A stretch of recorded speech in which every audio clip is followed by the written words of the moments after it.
Pernah kepikiran gak sih apa sebetulnya resep untuk membangun sebuah bangsa yang sejahtera? Nah, hari ini kita akan bedah sebuah argumen yang mungkin agak beda dari yang biasa kita dengar. Sebuah resep yang landasannya itu murni dari pedoman ilahi. Naskah yang kita bahas ini mengklaim punya cetak biru untuk kemakmuran, dan kita akan coba kupas tuntas, lapis demi lapis. Yuk kita mulai. Oke, langsung aja teks ini tuh nggak pakai basa-basi. Dari awal, kita langsung dihadapkan pada dua pilihan jalan yang kontras banget. Di satu sisi, ada jalan sekuler, kelihatannya modern, ngejanjiin kekayaan, tapi menurut naskah ini ujung-ujungnya cuma kehancuran. Nah, di sisi lain, ada jalan pedoman ilahi, yang dijanjikan bakal membawa kemenangan sejati dan keabadian. Ini adalah pilihan fundamental yang jadi dasar dari semua argumen yang akan kita bongkar hari ini. Biar kita gampang ngikutin alurnya, pembahasannya kita bagi jadi 5 bagian ya. Kita mulai dari akar masalahnya, terus kita lihat apa aja konsekuensinya. Abis itu kita bakal lihat gimana teks ini ngerespon kritik, apa solusi yang ditawarin, dan nanti ditutup dengan sebuah peringatan keras soal kepemimpinan. Oke, kita masuk ke bagian pertama. Jadi, sebetulnya akar masalah yang mau diangkat sama naskah ini tuh apa sih? Ternyata semuanya itu bermuara pada satu gagasan utama. Sebuah bangsa yang hidup tanpa pedoman. Jadi, tanpa pedoman itu maksudnya apa? Menurut teks ini tuh kondisi di mana sebuah negara membangun sesuatu tanpa arah yang jelas. Coba dibayangin, ada kapal super megah tapi nggak punya kompas atau peta tujuan. Menurut naskah ini, kapal itu ya nggak akan kemana-mana, selain muter-muter dalam kebingungan dan akhirnya hancur lebur. Nah, setelah kita paham masalahnya, sekarang kita lihat konsekuensinya. Teks ini spesifik banget ngejelasin apa yang terjadi kalau sebuah bangsa milih jalur sekuler. Jadi, seberapa mahal harga yang harus dibayar? Teks ini ngegambarin sebuah alur yang tragis loh. Awalnya, jalan sekuler itu mungkin kelihatan berhasil, penuh keberuntungan. Tapi naskah ini bilang itu cuma fata morgana. Kenapa? Karena setelah fase itu yang terjadi adalah kemerosotan moral di semua lini.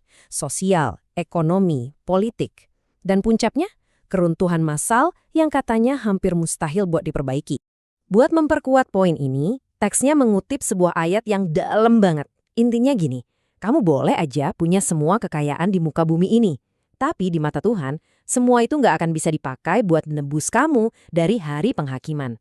Ini penegasan dari naskah ini, bahwa ngejar sukses materi doang, tanpa pedoman ilahi, itu adalah sebuah kesalahan yang fatal. Nah, yang menarik nih, naskah ini tuh nggak cuma ngasih argumen satu arah.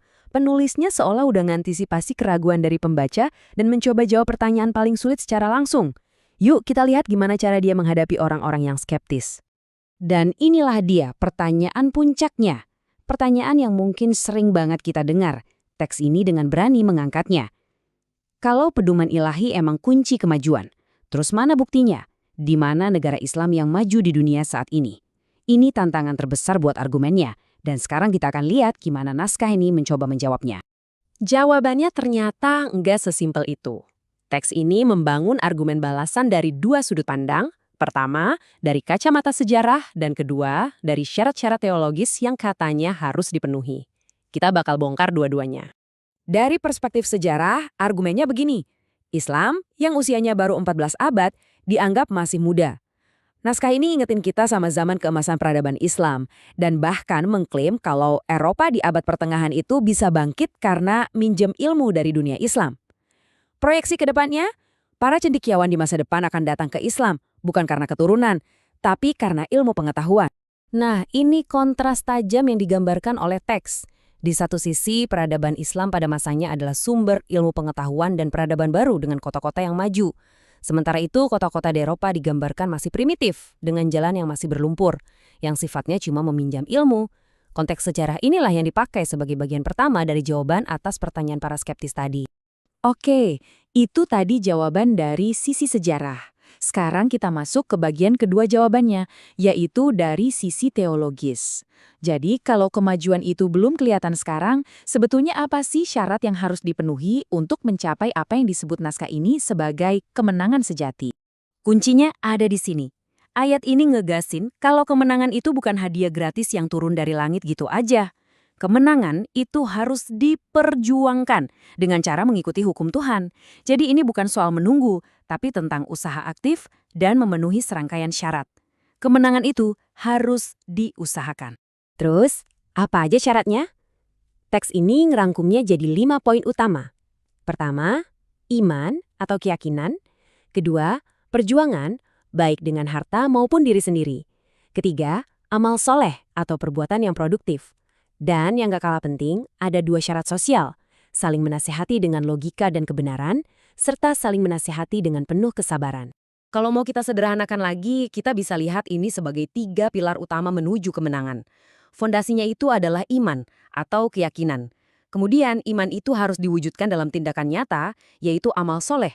Dan semua itu harus didorong oleh jihad, yang dalam konteks ini artinya perjuangan dan usaha yang sungguh-sungguh. Sekarang kita sampai di bagian akhir. Dan naskah ini menutup pembahasannya bukan dengan kesimpulan biasa, tapi dengan sebuah peringatan yang sangat keras dan mendesak, terutama soal kepemimpinan. Dengan mengutip ayat ini, teks ini ngasih peringatan yang jelas banget soal memilih pemimpin. Intinya, jangan pernah memilih pemimpin dari golongan yang dimurkai Tuhan. Menurut naskah ini, kalau sampai itu dilakukan, sama saja dengan mengeluarkan seluruh masyarakat dari jalur yang benar. Disinilah pilihan politik bertemu langsung dengan takdir teologi. Dan inilah vonis pamungkasnya.